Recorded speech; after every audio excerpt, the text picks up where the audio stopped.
students of class 7 subject geography chapter number 4th air topic weather and climate student last video में आपने discuss किया layers of atmosphere. आज हम discuss करेंगे weather and climate.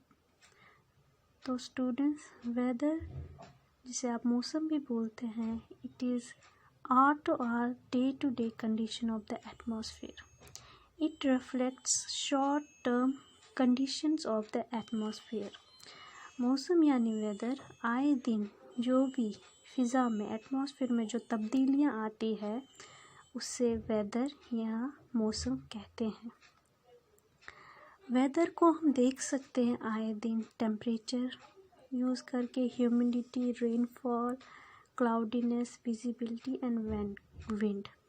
जैसे example अभी 8 जून है तो इस टाइम बज रहे हैं दिन के 10, सुबह के 10।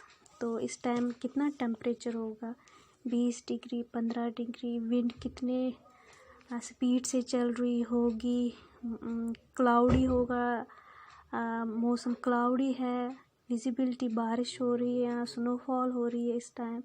जो ये शॉर्ट टर्म टाइम के लिए जो भी एटमॉस्फेयर में तब्दीलियाँ आती हैं उसे हम वेदर या मौसम कहते हैं। जैसे इस टाइम 8 जून में अभी जो मौसम है वो ड्राई है और गर्म है, तो इसे कहते हैं वेदर यानी मौसम। इसके बाद जो टर्म आती है वो है क्लाइमेट। क्लाइमेट का मतलब होता है आबो हवा। Condition of the atmosphere at a particular location over a long period of time is known as climate. आबोहवा का मतलब है किसी जगह का लंबे वक्त तक क्या फ़िज़ा रहती है। जैसे कि कश्मीर की आबोहवा काफ़ी सर्द है, तो हम कह सकते हैं कि जो कश्मीर का क्लाइमेट है वो ज़्यादा ठंडा है, क्योंकि कश्मीर में साल के 8 महीने 7 महीने जो मौसम रहता है वो ठंडा रहता है, इसीलिए इसे क्लाइमेट कहा जाता है। तो this is the difference between weather and climate.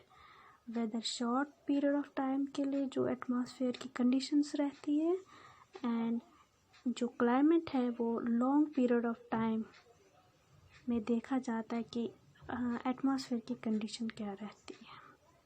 तो ये हुआ weather and temperature. Now students, we will discuss temperature, दर्जे हरारत। The degree of hotness and coldness of the air is called temperature. हवा कितनी गर्म है या सर्द है उसे टेम्परेचर बोलते हैं।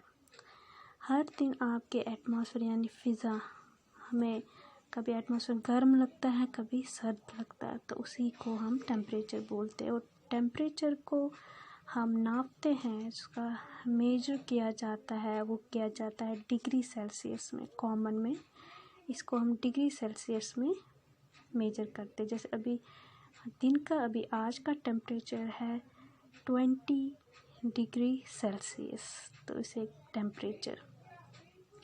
जो फैक्टर अर्थ को सर्द या गर्म रखता है उसे इंसोलेशन कहते हैं। Insolation is the solar radiation that reach the earth surface. यानी कि इंसोलेशन जो भी सन की गर्मी अर्थ तक पहुंचती है उसे इंसोलेशन बोलते हैं। जो अर्थ सन की गर्मी को कैप्चर करता है, कितना कैप्चर करता है, इसे इंसोलेशन बोलते हैं। ड्यू टू अर्थ शेप, जो अर्थ के ऊपरी और नीचे वाला रीजन है वहाँ पर कम रेडिएशन पड़ती है, इसीलिए वो जो ये इलाके होते हैं वो पोलर रीजन बोले जाते हैं। और जो बीच वाला हिस्सा होता है अर्थ का, जहाँ सन की रेज बहुत ज़्यादा और डायरेक्ट पड़ती है, इक्वेटर जिसे बोलते हैं, वहाँ बहुत ज़्यादा गर्मी रहती है। तो स्टूडेंट्स, ये था आज का आपका टॉपिक।